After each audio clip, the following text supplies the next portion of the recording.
Hello, welcome to Papa Nick's Music. I am, as always, your host, Papa Nick Lewis. And this week we are continuing our examination of the Marvel Cinematic Universe. Last week's video was so popular where I gave you my top 10 and bottom 5 MCU movies. Ooh, staggeringly popular. I had tens of views. So evidently there is a groundswell of people who want to know what I think about the Marvel Cinematic Universe. But hey, I said last week I was going to do TV series this week. I am a man of my word, so I don't care if nobody's watching it. I'm still going to talk about the Marvel Cinematic Universe as it has been expressed through the medium of television. In the Marvel Cinematic Universe, television series that are part of the Marvel Cinematic Universe, there are 25 of these things. And I have to tell you right up front that 5 of them have been just taken right out. Agent Carter, Runaway. Agent Carter originally was broadcast on ABC, Runaways on Hulu, Cloak and Dagger on Freeform, of which I had never heard until I started doing this. Hellstrom on Hulu, and Your Friendly Neighborhood Spider-Man, an animated series on Disney+. I'm taking all of these out of the running because, frankly, I've never seen them and don't know that I don't know that I ever will. I don't, and so I'm limiting myself to the remaining 20 series. I'm going to give you, as last week, I'm going to give you the bottom 5 and then the top 10. I'm not going to run through all 20 of them.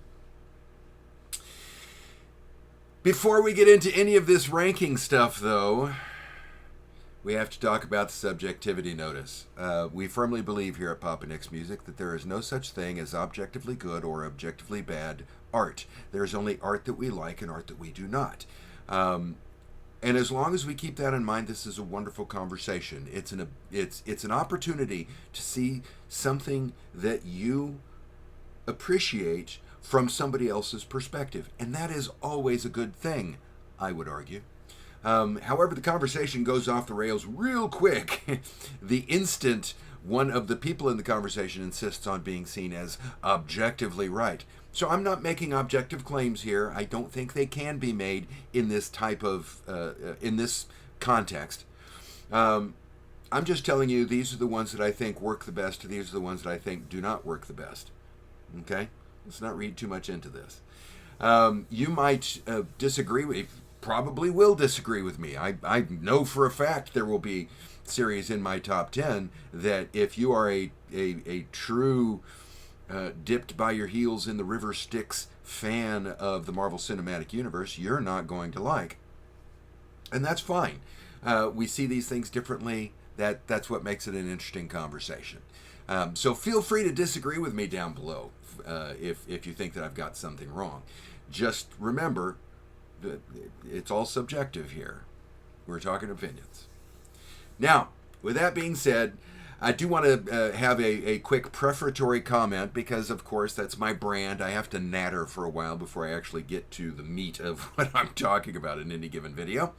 And the point that I want to stress is that television and superhero stories don't really mix well. Historically have not mixed well. Part of this is due to the episodic nature of traditional television. Part of this is due to the limited budget. It's hard to have a realistic fantasy-based television show on broadcast television, traditional broadcast television, because in order to do fantasy stories, whether we're talking superheroes, whether we're talking science fiction, whether we're talking traditional fantasy, things like, Lord of the Rings, stuff like this, it's hard to do that well on a television budget. Okay?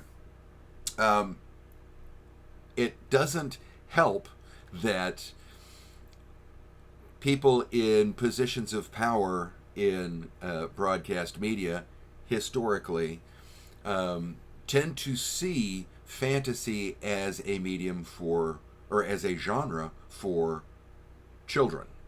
And so it's hard to have an adult series about superheroes because most television executives, historically, I would argue, would see a series about a television series about superheroes as being juvenile. So obviously, we're aiming this at kids.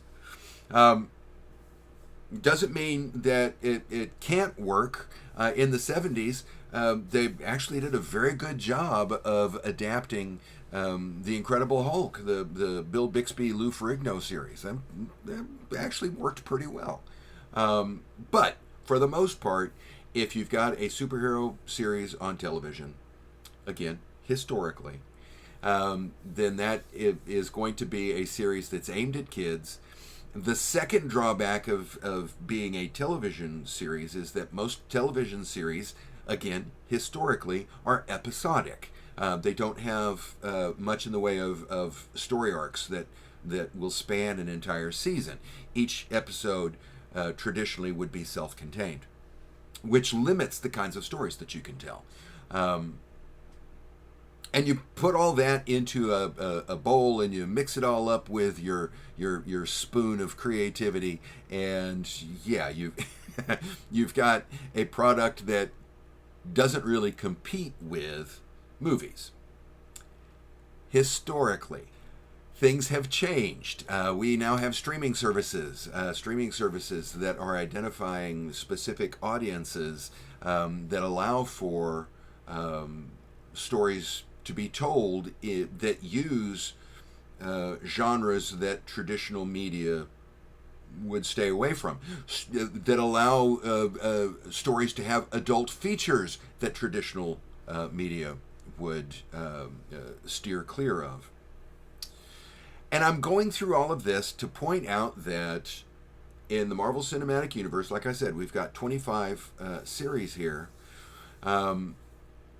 And most of these series were made for either Disney Plus or Netflix. And if you are, if your delivery model is going to be a streaming service like Disney Plus or Netflix, that allows you leeway in the decisions that you make when you are setting up your narrative.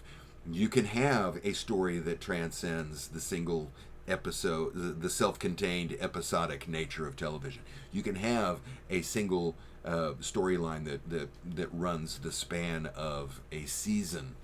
You can have people in garish costumes that you would normally think of as appealing to children, but you've got a level of adult language, you've got adult settings, you have violence that you couldn't have if you were aiming this thing at kids, right? So the fact that we have these streaming services that are now generating content means that we're actually in a pretty good spot here historically when it comes to superhero fiction on television. And I'm going through all of this because I've talked about this every time I talk about anything that is where I'm discussing relative quality. One of the things that I do to try to separate out the good from the not quite as good is I think in terms of letter grades. Something, whether it's a TV show or a movie or an album or a book, whatever it is, gets a grade of C if it is a competently produced professional product. Okay? I don't see C as a bad grade. It's average. It's typical. It's what you would expect from a professional endeavor. Okay, but while it is competently done, there's nothing about it that says to me, "Ooh, this thing is better than typical." Right? That's what makes it a C. If there's something about it that makes it better than the average, that's when I give it a B. If there's something about it that makes it worse than the average, that's when I give it a D. If there's something about it that I think makes it great, that gives it an A. If there's something about it that I think really hampers it, that's what gets the F, right? And out of all of these series, okay, I mentioned earlier the 5 series I haven't seen, so they don't count. So of my remaining 20 series, 2 of them get C's, and the rest of them are B and better, okay? Which means I've got my bottom two series are series that I think are competently done. They are professionally done. I don't think they are better than a typical series should be or could be. So I'm not shitting on these on these bottom two series, and I'm going out of my way to do this because a lot of the videos that I've seen and things that I've read where people are talking about the Marvel Cinematic Universe, they like to shit on the things that they don't like. There are a lot of people out there who evidently gain some of their sense of self by being a superior judge of something, and they see anything that falls short of what they think is excellence as being, crap. And I am not one of these. So I'm going to tell you what these bottom five are, but no, none of these series are bad. None of these are series where I would say, oh my God, for the love of God, stay away from this thing. It is a steaming pile of dung. Okay? Okay. Also, before I get into it, our unofficial sponsor this week is UFO Maine Blueberry Beer. Ooh, this is good beer. I like berry-flavored beers. What can I say? It's good stuff. Okay. We ready? Okay. At the bottom, the very bottom of the heap, my number 20 series, again, like I said a second ago, I give this thing a C. It ran for 4 seasons, I believe, maybe 3. It ran from 2013 to 2017, so I don't know if that's... I don't want to do the math, and I don't want to look it up, because frankly, I don't care. But it ran on ABC. This is, of course, Agents of S.H.I.E.L.D. Now, I don't think Agents of S.H.I.E.L.D. is a bad show. That's why I did all that tap dancing a few minutes ago. I just don't think it's a particularly good show. The problem I have when I'm watching Agents of S.H.I.E.L.D. is this looks like something that was made for Saturday morning television. Okay? This is a television show that is trying to be an adult superhero show, but it's working under the restrictions of the historical television mindset. And as such, it just... yeah, it's weak. I like the performers in it. I like Clark Gregg. Can't say it, but I like him. I like Ming Na. I mean, we've got a good cast here. But it's, yeah. Number 20, Agents of S.H.I.E.L.D. Now, number 19 is another ABC series. If you're familiar with these series, you know what I'm talking about already, because ABC made 3 series with Marvel. One was Agents of S.H.I.E.L.D., which I've already put at number 20. One was Agent Carter, which I already told you that I haven't seen, so I'm not counting it. The third one was Inhumans. And I originally, when I first started thinking about doing this a couple of weeks ago, and I set up my spreadsheets, Inhumans was a show that I hadn't seen. And so I wasn't going to include it. But last week, I thought, what the hell? I've got a little extra time. I'll go ahead and watch this thing. And it was much better than I was expecting it to be. I was expecting it to be like D-level garbage. I was expecting it to be unwatchable. And it wasn't unwatchable. It just wasn't particularly good.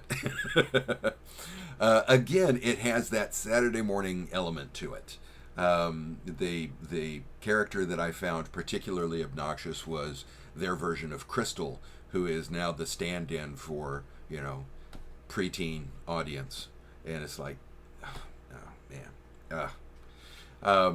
but I did like the cast. I particularly liked Anson Mount, working under the restriction of having, 8 episodes of the series that were made and aired, and in all grand total out of the entire run, he had 2 lines. I mean, when your character is by definition the strong silent type, literally the strong silent type, you got to do a lot of acting with your face, and there were moments where he does that very well. There were also a lot of other moments where he was just kind of standing there.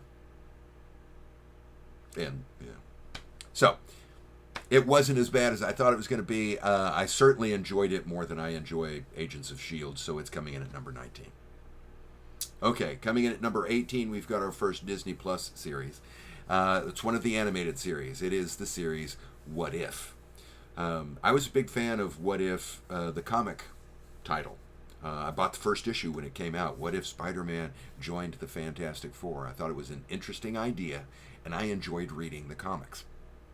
That being said, I didn't dislike the series. I would give it a good solid B. I think it's entertaining and it's fun to watch, but it's not something that I'm going to feel compelled to go back and watch again.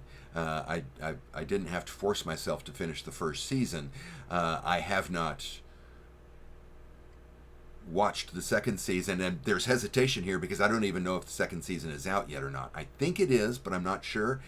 And I'm not sure because I don't care, because I know I'm not going to watch it because the first season wasn't that great. So, number 18 is What If. Okay, number 17. Now, I think I'm going to get some pushback from fans because I think fans in general like What If. Excuse me. I don't think I'm going to get pushback on this one because I think most fans really disliked the 2023 series from Disney Plus, Secret Invasion. If you watched my video last week, I talked a lot about how Scarlett Johansson deserved a better script than she got for Black Widow. She should have gotten a good story to tell in the one movie that she got that was centered around her. I feel kind of the same about Nick Fury with Secret Invasion. I would feel a lot more comfortable about this series if we had a stronger story. The story itself is not bad. I'm not giving this thing a D. I've actually given it a B+. But it is not up to the standards that they've set with almost all of their all of the Marvel Cinematic Universe's released material up to this point. So if we could beef up that story a little bit, maybe expand the run to give us room to beef up the story a little bit, Secret Invasion, I think, could have been a very good series. And then finally, number 16, the last of my bottom 5, the one that I feel the most guilty about putting down here, and that's Disney Plus's 2024 series, Echo. And part of the reason why I've got Echo down here, I thought it was a good show. I thought it was an entertaining show. I have absolutely no connection to the character. Echo as a character was introduced to the Marvel universe, the comics universe, not the cinematic universe, well after I stopped reading the comics. So I don't have an attachment to her character the way I do with Nick Fury. Okay, I grew up reading comics with Nick Fury, and I'm granted back then he was an old white guy, but still, there's a connection there that I don't have with Echo, and so the series itself suffers a little bit from that. I very much enjoyed the fact that Echo is deaf, and I very much enjoyed the celebration of / dependence on Native American culture in the show. I enjoyed watching that. But the show overall, it's here. I'm giving it a B+. I think it's a good show. I would very much recommend that you watch it if you're not familiar with it.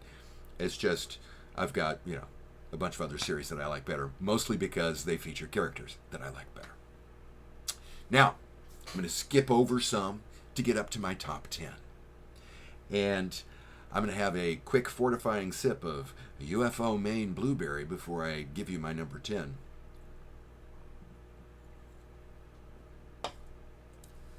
I talked last week about one of the hesitations I have about doing videos about the Marvel Cinematic Universe. The same kind of hesitations I would have about doing videos about Star Wars or Star Trek. These are intellectual properties that have a very strong fan base, and a frustrating segment of that fan base is extremely opinionated and extremely obnoxious about their opinions. They believe that they know the one true source, and anything that deviates from their perception of the one true source is they have a level of vitriol about this stuff that I couldn't, on my most angry day, I couldn't match. I can't imagine having that kind of hornet's nest buzzing in your head 24/7.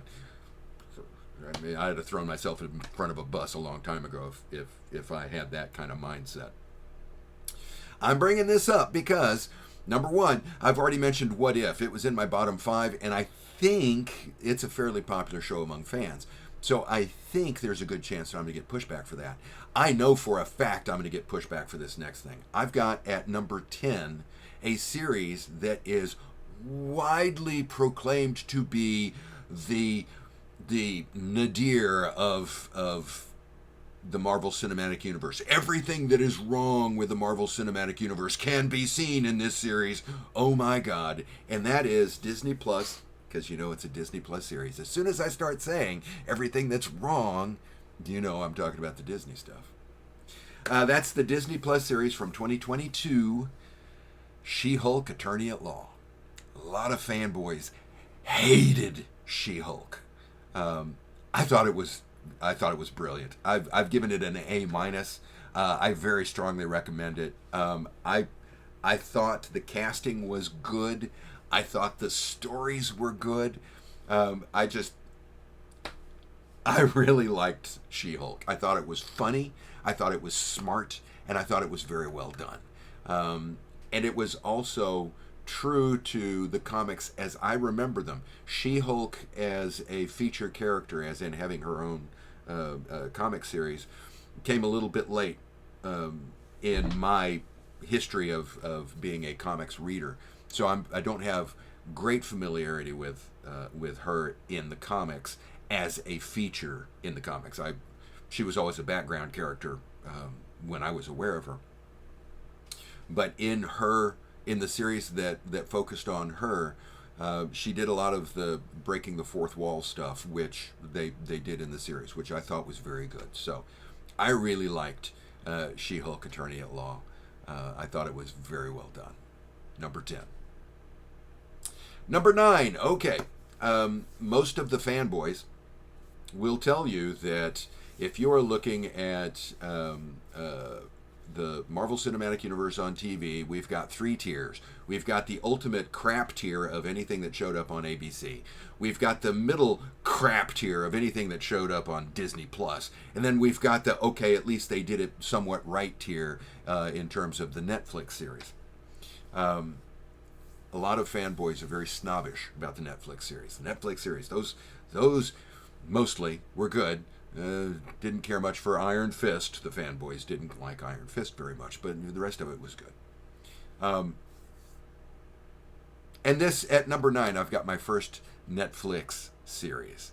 And so I don't think the fanboys are going to be upset that I've got it in the top 10. I think they're going to be upset that I've got it at, oh my God, number 9.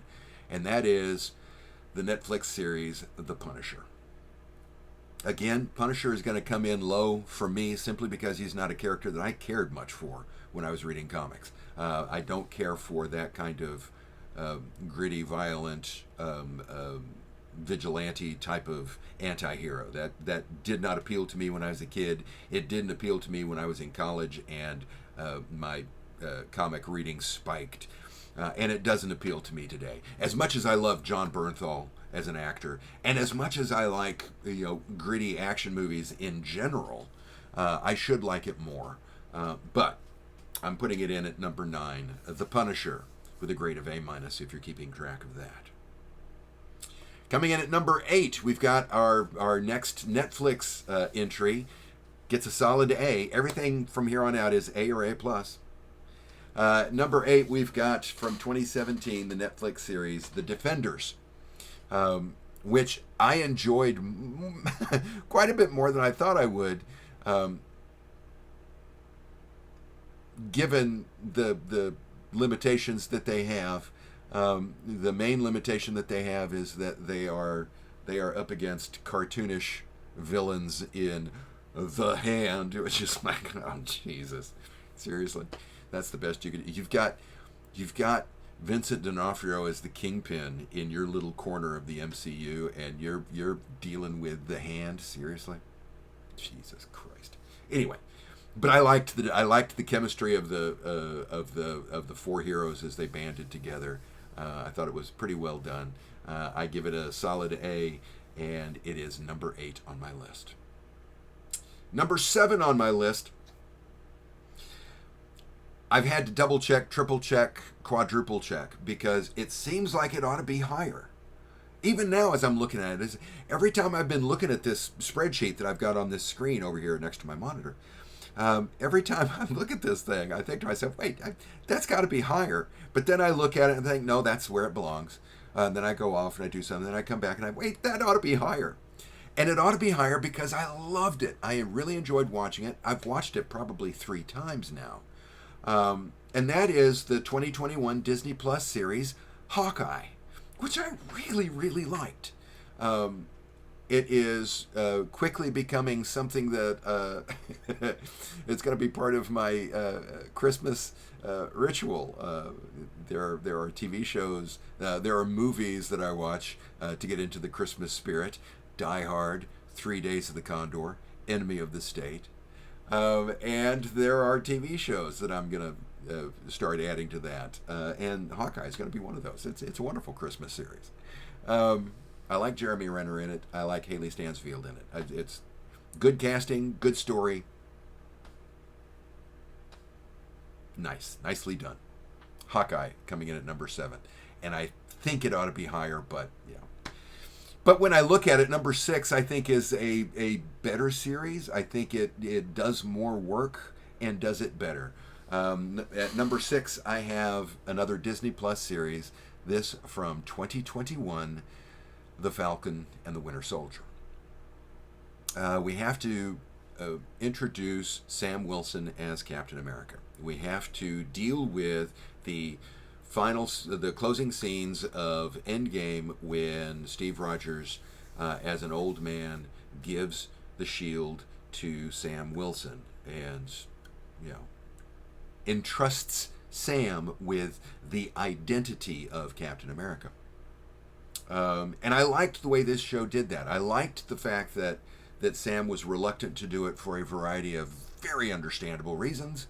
But when he finally was compelled to take on the mantle, he took it pretty seriously. My only criticism of Falcon and the Winter Soldier is that I think the villains they're understandable, but it's part of the reaction I have to everything in the MCU that is post-blip. This is a thing that should have traumatized almost everybody, much more than it seems to have traumatized people. And so I understand why the Flag Smashers exist in Falcon and the Winter Soldier. What I don't understand is why they aren't in the overwhelming majority. Should be a much larger deal than they're making it in the series. In the series, it seems like a small splinter group, and no, it's going to be much bigger than that. It's going to be much more, much better organized, much better funded, much better supported than it's being presented in Falcon and the Winter Soldier. But apart from that, I like Falcon and the Winter Soldier. It tells a satisfying story, and it needed to be told so that they could introduce Sam Wilson as Captain America in the movies, even though they dropped the ball on that, but that was last week's conversation. Coming in at number 5, we've got another Netflix series. It is, I'll go ahead and give you a slight spoiler here, it is I've got 2 remaining Netflix series, so it's my second favorite of the Netflix series, and that is Luke Cage. Oh my God, is this a good show. Everything from here on out is A+. And Luke Cage, that's A+. That's A+ material. This was my introduction to Mahershala Ali, who is the villain for the bulk of the first season of Luke Cage. And I thought he was very good. I mean, magnetic. When he was in the screen, it was hard for me to pay attention to what was going on because he just riveted my attention. And when I read that that he was interested in joining the MCU and playing Blade, while the fanboys are all, no, Wesley Snipes is Blade, Wesley Snipes is the only Blade. I'm like, no, Mahershala Ali would kill in that role. I really liked Luke Cage. Fantastic show. Enthusiastic thumbs up. And it's my number 5 series. My number 4 series is the most recent. It is from this year, from Disney Plus, Daredevil Born Again. Now, I mentioned last week when I was talking about the MCU movies, Daredevil is one of my guys. He's one of my heroes. When I was growing up, I was a Spider-Man first and foremost, but Daredevil ran him a close second. I loved Daredevil. I loved the character. And so, yeah, I like Born Again. Yes, the story is a little uneven. This is true. But I will cut slack. I understand that they had a transition of creative vision, and that's going to lead to a somewhat uneven thing. Yeah, I thought it was crappy that they did the rest of the characters from the original Netflix series the way they did. Foggy and Karen should have gotten better service in this new series. But with all that being said, I still thought it was a fantastic series. I very much enjoyed watching it. And it is my number 4, Daredevil Born Again. Now, number 3. When I was a kid, I was a Spider-Man fan. I also liked Daredevil a lot. And then after that, I was mostly focused on the teams, the Avengers, the Fantastic Four, that kind of stuff. I didn't read much of mutant comics when I was a kid. When I was in college and I started reading comics again, started reading them fairly regularly and reading across titles, not just the titles that I liked. I actually sampled a lot of different comics. I found new heroes that I was intrigued by, that I was entertained by, that I thought, hey, I like this. And when Disney Plus announced that they were making a series featuring this hero, I was excited, because one of my favorite heroes in my adult years when I was reading comics back in the 80s was Moon Knight. Oh my God, did I enjoy reading those Moon Knight comic books. I liked the character. I liked the fact that you were never quite certain exactly how insane he actually was. The different personalities that he has, I thought that was interesting. I enjoyed reading the comics, and so I was really excited to see Moon Knight being made into a series. And while, as with all of these, there are things that I could nitpick with, things that I would, if I were in charge of the production, I wouldn't have done the scene that way. But I still really liked the series. I have watched it a couple of times, and it stands up well to repeated viewing. The same way that Hawkeye does, stands up well to repeated viewing. So I really like Moon Knight. I've got it at number 3.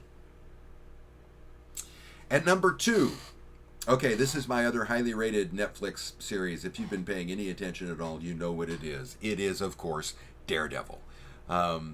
Keep in mind, Daredevil and Daredevil Born Again are 2 different series here. The original Daredevil run on Netflix was fantastic. Okay, yeah, we spent way too much time dealing with the hand. That was... I'm never going to understand that nonsense. You've got so much that you can pull from that character's back story, that character's history in the comics, why they focused on that. It's just beyond me. But I don't want to get off on a digression about how stupid I think the Hand is. But I loved the series. I loved the way Charlie Cox played Matt Murdock as well as Daredevil. I loved the fact that when in most of these, in most superhero stories, you've got the super alter ego, but you have the normal person, right? You've got the Amazing Spider-Man, who is Peter Parker. You've got the Invincible Iron Man, who is Tony Stark, right? So you've got the super persona and the natural the natural person. Not sure what to call that. And most of the time, unless they, I understand why nobody knows that Peter Parker is Spider-Man, because he wears a full face mask. That makes sense. There's no reason why anybody would be curious as to who Superman is if they've spent any time at all in Clark Kent's company, because I mean, glasses are just not that much of a disguise, right? To a lesser extent, you've got characters like Batman. It's hard to believe that you wouldn't recognize that jawline that Batman has if you saw Bruce Wayne, particularly Bruce Wayne, the billionaire philanthropist playboy guy who's built like a linebacker. Yes, these things are usually obvious. The thing about Daredevil that makes him a little bit different is that in his normal life, get my gestures in the right area, he's blind. And he is accustomed to behaving as a blind man. When he is a superhero, he's still blind, but his other senses, especially an innate sense of radar that he's got, make him the superhero that he is. And Charlie Cox did a good job of that. He did a good job of portraying these as two different people. I thought that was brilliant casting. I had never heard of Charlie Cox before these series cropped up. I have absolutely no familiarity with his work beyond this, but the work that he does on Daredevil is enough for me to think he's good. He is a good actor.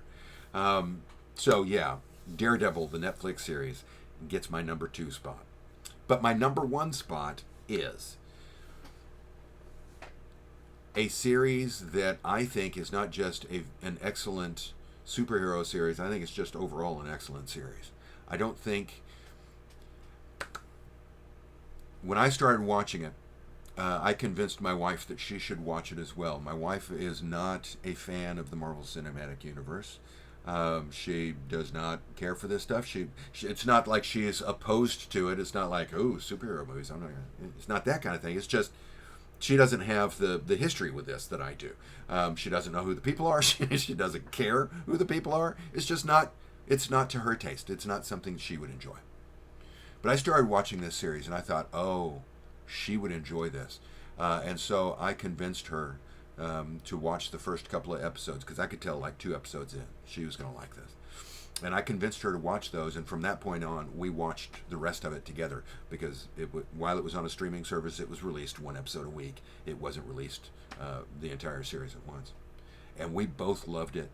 And we both loved it for largely the same reason. Not because it's a superhero story, but because it is a story of the desperate thing, the depths that we go to when we are wrestling with grief. And that is, of course, from 2021, the first Disney Plus MCU series, WandaVision.